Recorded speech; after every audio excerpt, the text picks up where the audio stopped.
En la actualidad hay un movimiento popular que dice por un lado que Jesús es muy importante y por el otro que la doctrina y la iglesia no son tan importantes. ¿Qué hay de cierto en esto? Toma tu Biblia y en un momento más regresaré para que la estudiemos juntos.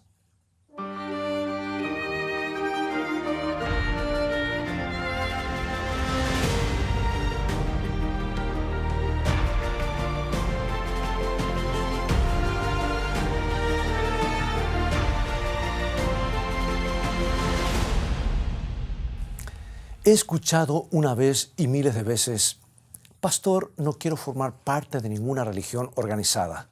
Solo quiero que me bautice en Jesús, pero no en una iglesia. Bien, para ser franco, puedo identificarme con esa clase de frustración, porque la religión organizada implica un montón de gente que se reúne bajo un techo.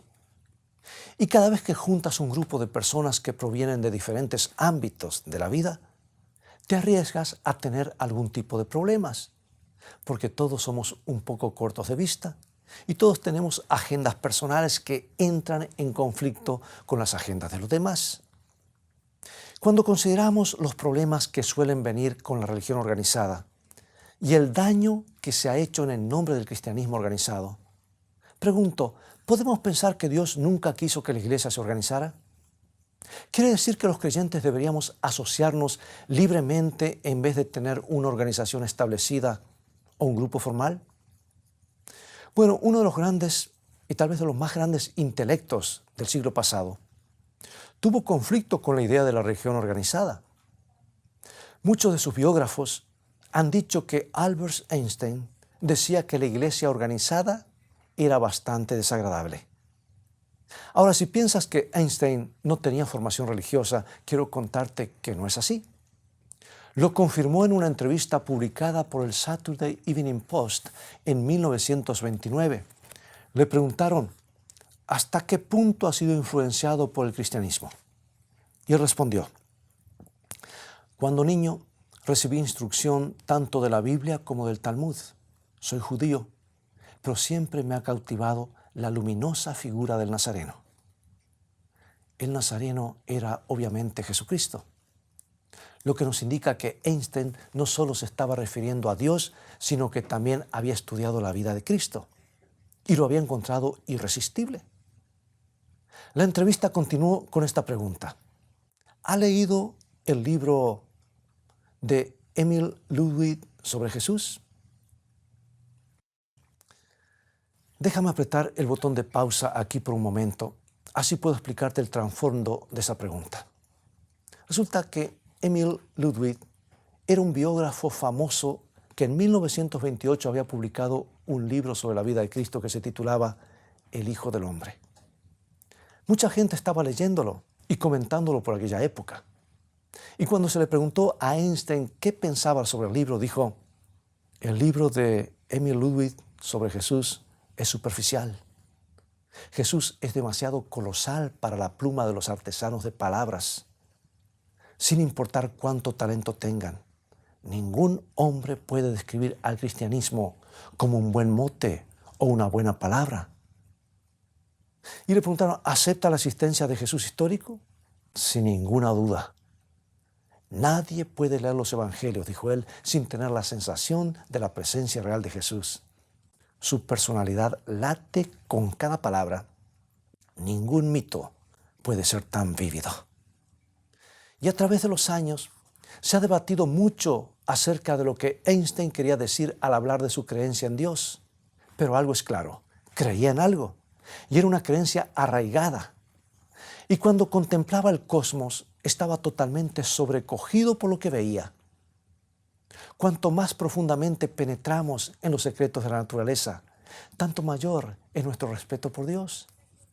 Entonces, con ese profundo interés en la persona de Jesucristo y su intenso sentimiento de respeto por Dios, podría pensarse que Albert Einstein era candidato puesto para ingresar en la iglesia cristiana, ¿verdad?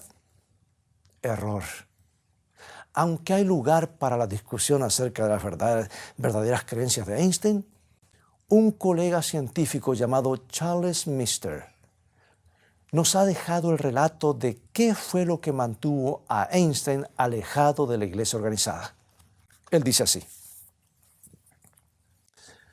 el diseño del universo, escribió Mister, es absolutamente magnífico y no debería darse por sentado. En realidad, creo que esa es la razón por la cual Einstein tenía tan poco apego por la religión organizada, aunque me daba la impresión de ser un hombre básicamente religioso. Debe de haber escuchado lo que decían los predicadores acerca de Dios y haber tenido la sensación de que blasfemaban. Él había visto mucho más majestuosidad de la que ellos podían imaginar y le daba la impresión de que no hablaban de algo real. Supongo que tenía la sensación de que las religiones que había conocido no tenían el debido respeto por el autor del universo. Tremendas palabras que describen lo que Einstein pensaba. Básicamente, Einstein puede haber rechazado la religión organizada porque las personas que conoció no se parecían al Dios del que leía en la Biblia o al Dios que veía a través de su telescopio. Otra luminaria que rechazó la religión organizada fue Mahatma Gandhi. Se cuenta que a Gandhi le gustaba la historia de Jesús y citaba con frecuencia el Sermón del Monte. Entonces, un misionero llamado E. Stanley Jones no pudo con su curiosidad y le preguntó a Gandhi por qué había rechazado a Cristo y no se había vuelto cristiano. Y la respuesta de Gandhi fue: no rechacé a tu Cristo, yo amo a tu Cristo. El problema es que la mayoría de ustedes, los cristianos, no se parecen en nada a Él. Y cuando profundizas un poco en la historia, descubres, para vergüenza de nosotros los cristianos, que Gandhi había sido herido por la iglesia cristiana. Resulta que cuando ejercía la abogacía en Sudáfrica, yo he estado en ese lugar donde él ejerció, en ese mismo salón, y he estado en los pasos de Gandhi en Sudáfrica, aunque él es de la India, pero ejerció en Sudáfrica. Él había comenzado a leer la Biblia y decidió asistir a un servicio religioso. Sin embargo, al llegar a la iglesia, un hombre al que no le agradaba su etnia o su parecer lo expulsó. Y desde ese momento en más, Gandhi decidió que aceptaría algunas de las enseñanzas de Jesús, pero que jamás tendría ninguna relación formal con la iglesia cristiana. Y lo más triste es que miles, quizás millones de personas sienten lo mismo. Aman las palabras de Jesús y tienen deseos de ser sus seguidores, pero cuando miran a la iglesia cristiana, muchas veces no pueden conciliar lo que ven en ella con lo que leen en la Biblia. Y con mucha vergüenza tenemos que aceptar nuestra responsabilidad por los sentimientos adversos que muchos tienen contra la iglesia. Pero he descubierto que no todos los que dudan en formar parte de una iglesia organizada han sido heridos u ofendidos. A veces es solo cuestión de no querer ataduras o compromisos. A veces solo se trata de personas que prefieren un cristianismo de llanero solitario. Y pregunto, ¿qué significa esa expresión? Cristianismo de llanero solitario. Me refiero al sentimiento de autosuficiencia y de independencia que lleva a algunos a creer que pueden ser buenos cristianos por sus propios medios. Ese es el tema que quiero hablarte hoy.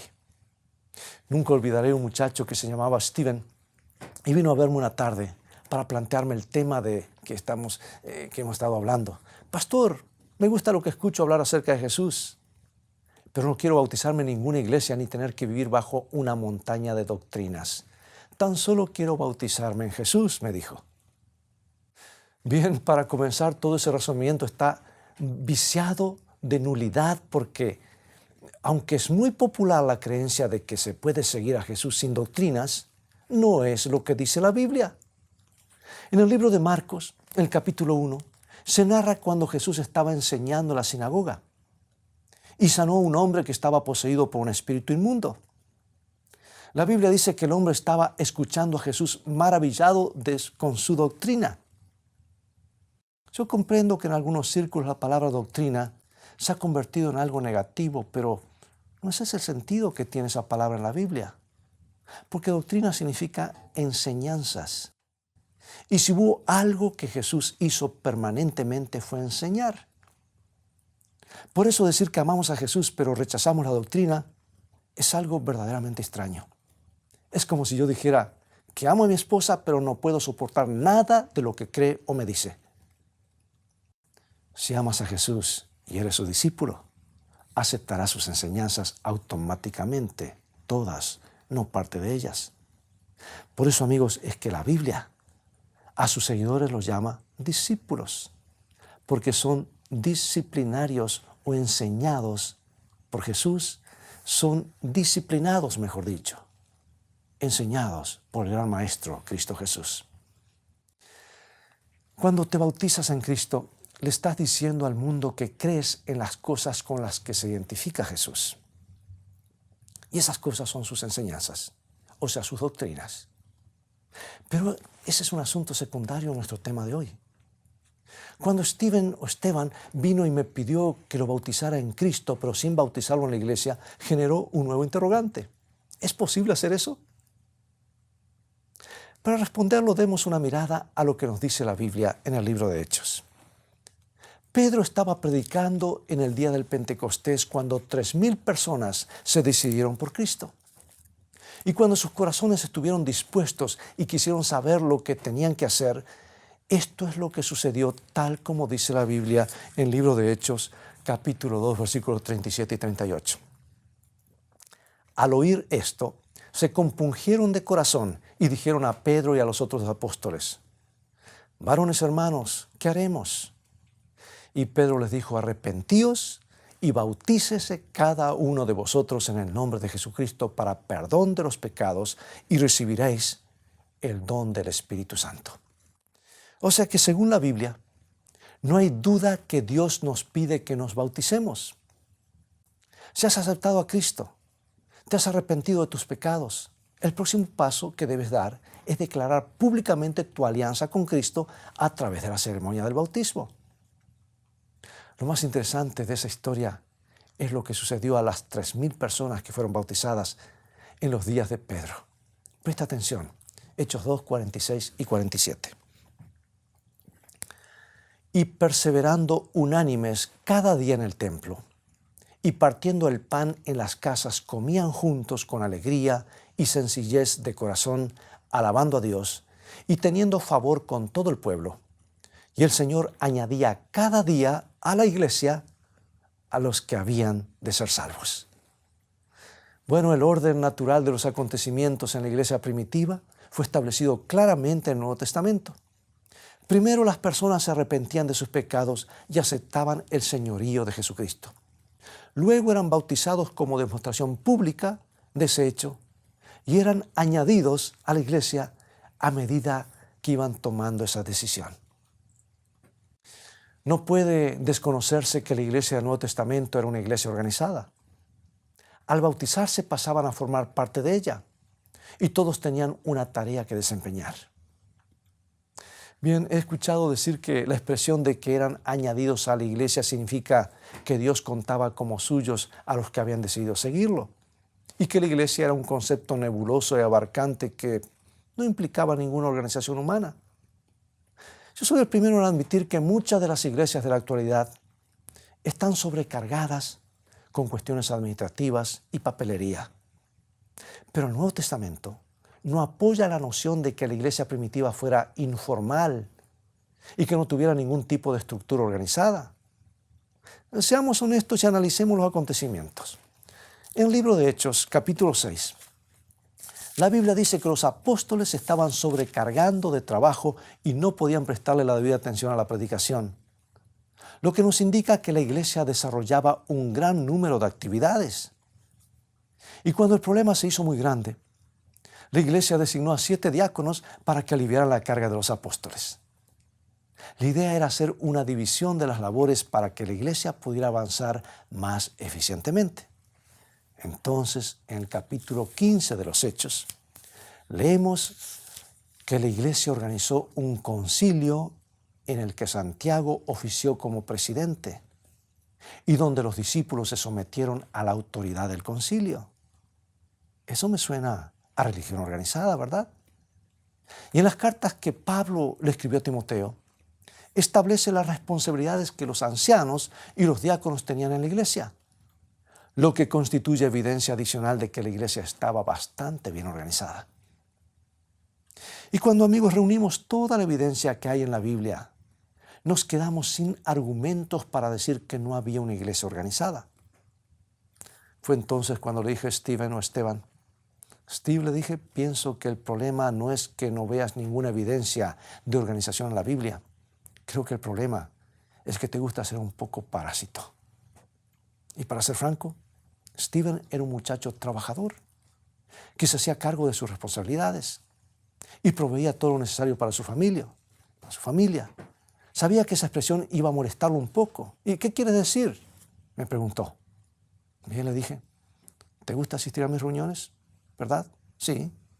¿Te gusta ir a la iglesia de vez en cuando? ¿No es así? Asintió con la cabeza. Steve, le dije, todo eso es parte de la religión organizada.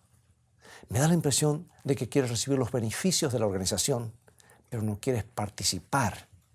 Y ese es un problema bíblico. Ahora bien, ¿por qué lo llamo un problema bíblico? Por la ilustración que Pablo nos da en la primera carta a los Corintios. Y en la primera carta a los Corintios, en el capítulo 12, el apóstol nos dice que Dios nos ha dado dones especiales para terminar la tarea de compartir el Evangelio. Y esto es lo que dice 1 Corintios 12, 18 al 21. Escucha. Mas ahora Dios ha colocado los miembros, cada uno de ellos, en el cuerpo, como Él quiso. Porque si todos fueran un solo miembro, ¿dónde estaría el cuerpo? Pero ahora son muchos los miembros, pero el cuerpo es uno solo. Ni el ojo puede decir a la mano, no te necesito, ni tampoco la cabeza a los pies, no tengo necesidad de vosotros. O sea que esto es lo que quiere decir Pablo. Todos somos miembros del cuerpo de Cristo, la iglesia. Y todos tenemos distintos roles dentro de la iglesia. La Biblia nos dice que algunos tienen el don de la sabiduría, otros el don de la oración, otro el de la enseñanza o de predicación. Pero todos juntos debemos llevar el Evangelio a todo el mundo.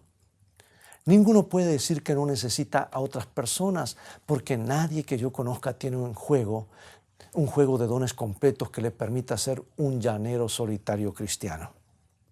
Enfrentémoslo. El mundo es un lugar muy grande y Jesús le ha dado una tarea a la iglesia: ir y hacer discípulos en todas las naciones, dijo. Y no conozco a nadie que pueda cumplir esa misión en soledad. Esa es la razón por la cual Jesús edificó la iglesia.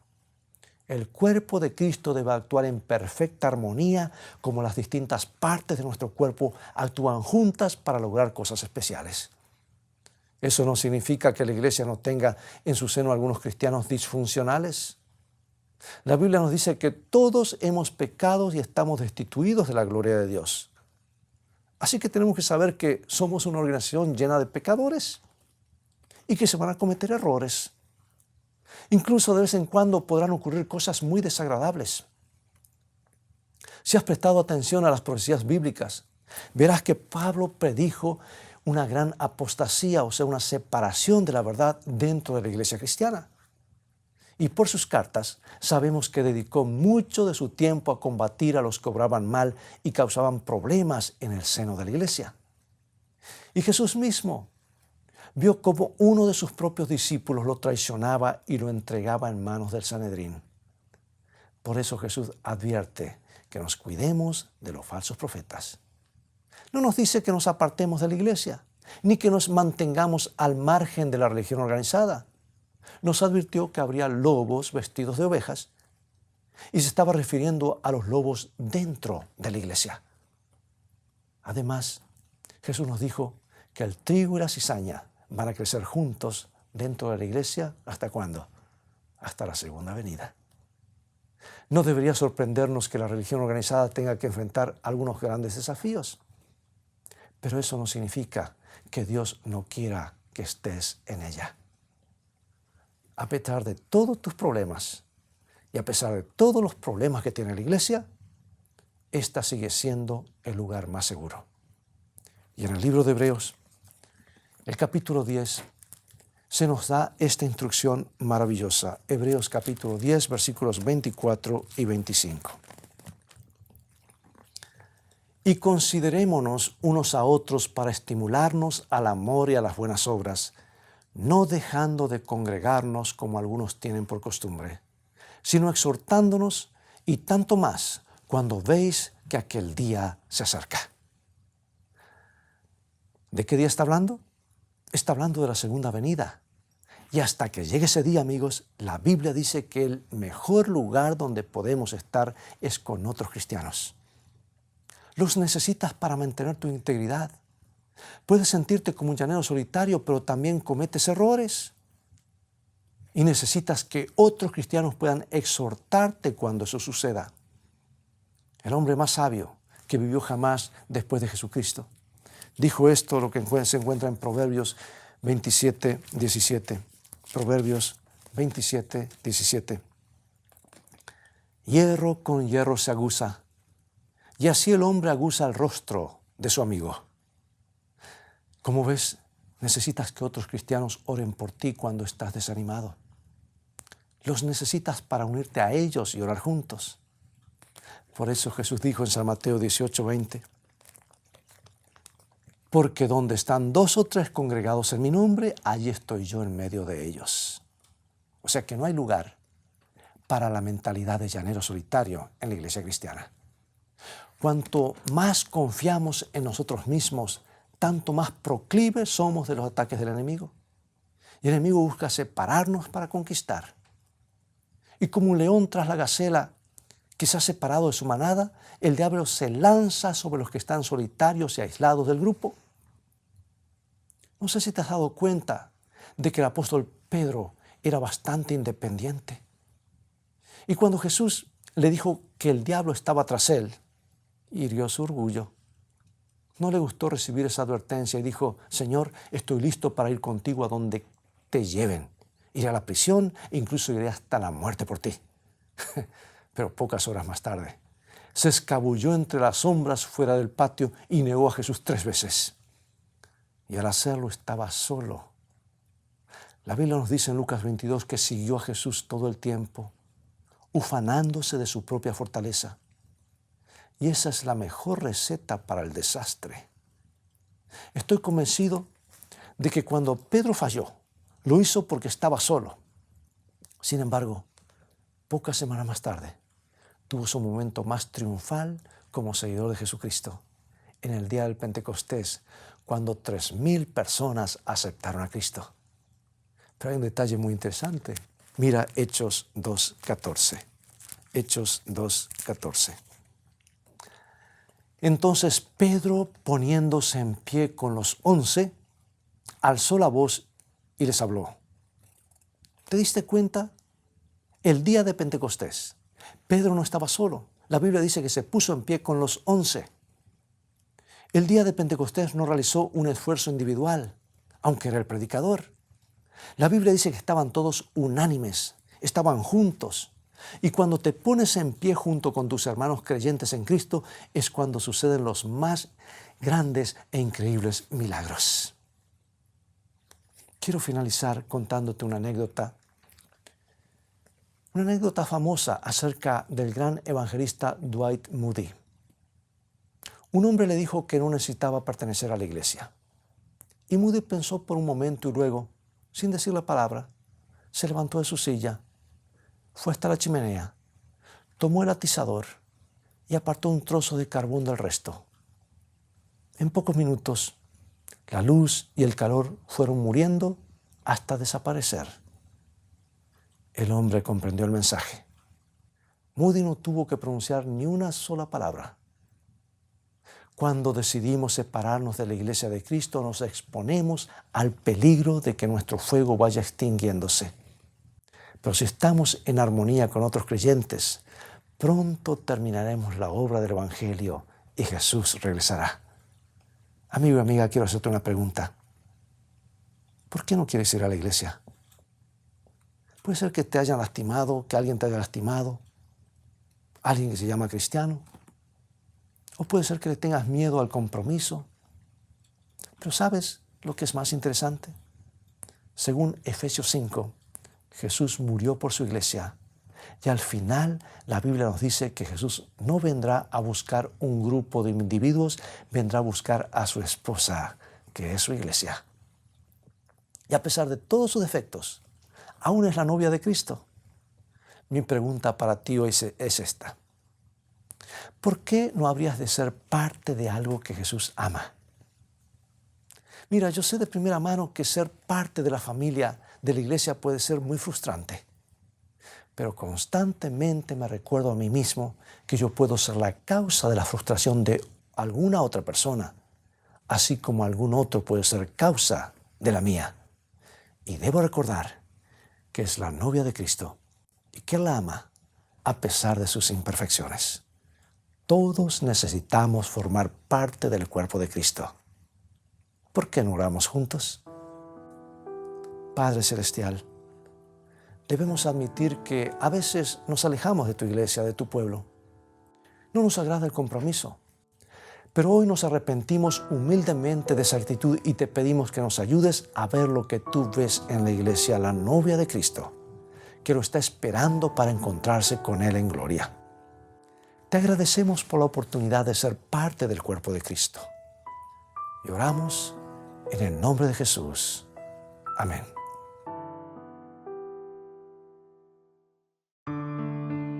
Nuestro Padre Celestial está esperando derramar sobre nosotros la plenitud de sus bendiciones. Es privilegio nuestro beber abundantemente en las fuentes del amor infinito. Qué extraño que oremos tan poco. Dios está pronto y dispuesto a oír la oración sincera del más humilde de sus hijos. ¿Por qué han de ser los hijos e hijas de Dios tan remisos para orar? Cuando la oración es la llave en la mano de la fe para abrir el almacén del cielo, en donde están atesorados los recursos infinitos de la omnipotencia. Dios quiere que seas parte de su pueblo. Él fundó la iglesia tanto en el Antiguo Testamento como en el Nuevo Testamento, con el doble propósito de que unidos podamos crecer mejor y podamos compartir las buenas nuevas al mundo de una manera más rápida. ¿Sabes? Él nunca se equivoca. Es todo el tiempo que tenemos por hoy. Ha llegado el momento de despedirnos. Así que medita en lo que hemos estudiado hoy. Te invito, sin embargo, a seguir estudiando la Biblia, que contiene mensajes de esperanza. Visítanos en nuestro sitio de internet que hemos preparado exclusivamente para ti, escritoestá.tv, donde podrás obtener gratis una variedad de estudios bíblicos. Dios te bendiga y te guarde, y recuerda, escrito está, no solo de pan vivirá el hombre, dijo Jesús, sino de toda palabra que sale de la boca de Dios.